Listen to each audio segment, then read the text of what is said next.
Good morning. It's Mark Reed. It is October 13th, 2024, and I'm looking around my garden. It's turning real dry here again. It hadn't rained for, I think, 6 weeks, and then Hurricane Helene brought us over 2 inches of rain, and that was nice for us. But it hasn't rained again since then, so everything's are kind of drying up some more. But anyway, I was going to talk a little bit more again about sweet potatoes because that's what I do is sweet potatoes. I finished curing my harvest, my main harvest there in this cold frame and got them stored away. And now I'm looking at my ornamental types. So I've got the one down here that I called Miss Bloom. You can see Miss Bloom. The reason she's purely ornamental is because, well, you can eat the leaves and stuff, of course. This is the type of root system she makes. These stringy things that work real good, you know, as an ornamental because they could be planted in pots with other plants and stuff, and big roots don't crowd the other plants out. But you can't keep these really, you can't store these like you do large edible roots, because they just dry up over the winter. So Miss Bloom has to be kept alive as a house plant instead of as a stored root. And then I found something interesting with Miss Bloom this year. I remember when I first started messing with sweet potatoes, and I did a lot of research and found out that they tend to mutate, which I didn't really believe that at first until I saw it myself.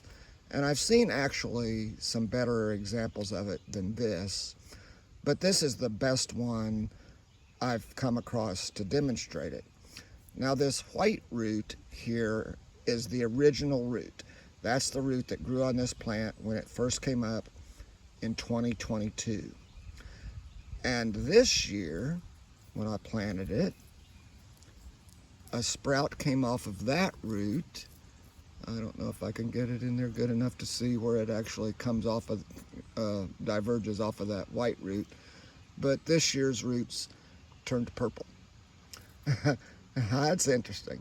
Now I'm going to try. It's hard for me in the setup that I've got, a cold upstairs room with poor east exposure, so it doesn't get a lot of good hot sunshine that sweet potatoes like. But I've kept her alive there the last couple of years. So I'm going to put this root in a pot and see if I can keep it alive still again, and hopefully keep both sides of it alive, the purple side and the white side, and see what comes out. Now there's no difference as far as the foliage that grew off of either one of these roots that's apparent. You know, they all look exactly the same.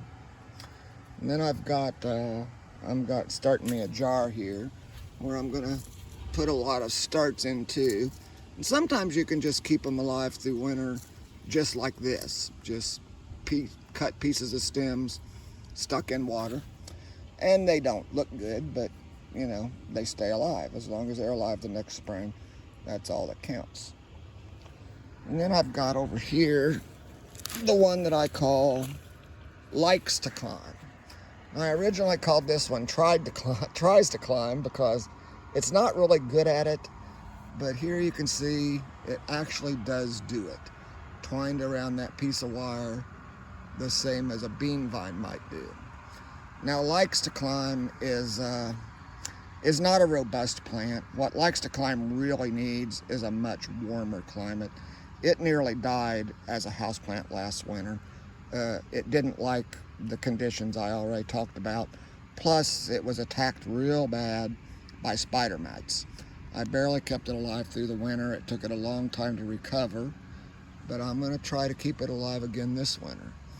I think I'm going to dump it out of this pot and examine its roots, cut down the stems an awful lot, like I did with Miss Bloom, and repot it in a smaller pot. Keep it on the dry side in the most sun I can give it, and try to keep it alive again. Now, last year I tried dabbing the spider mites off with Q-tips dipped in vodka, and that kind of worked a little bit. And I sprayed some neem oil on it, but still tries to climb. Really does need a warmer climate. I got a few seeds off of Tries to Climb, and next year I'm going to try to grow it and Miss Bloom in isolation from the other plants beside each other, and see if I can just reinforce this very ornamental appearance. So anyway, it's sweet potato season. I've still got vines like sitting over there on top of that tub and down there in that coffee can that are just clipped off pieces with seeds still maturing. But other than that, sweet potato season for 2024 is done. Bye.